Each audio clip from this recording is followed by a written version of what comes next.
साधारण खर्च आमच्या शेतीला ह्या कारले लावायला 40,000चे बांबूच झाले, 45,000चं बी झालं कारल्याचं. त्याच्यानंतर 30,000चे बांबू लेबर लागले, गड्डे करायले, बांबू गाळाले.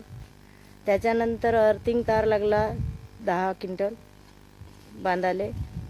कापूस लावत होतो पहिलं याच्या वर्षी, तर 3 लाखाचं उत्पन्न निघत होतं, पण 1.5 लाख खर्च येत होता मला शेतीला कापसाचा. 1.5 लाखातून पुन्हा माणसाचे जात होते 80,000 ते 90,000. त्याच्यात आपल्याला काहीच पापड राहत नाही, म्हणून मी ह्यावर्षी कारले लावले. रोज किती तोडता जी?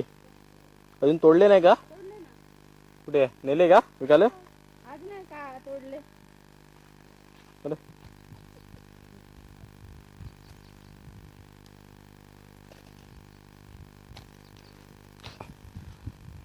किती माहिती झालं?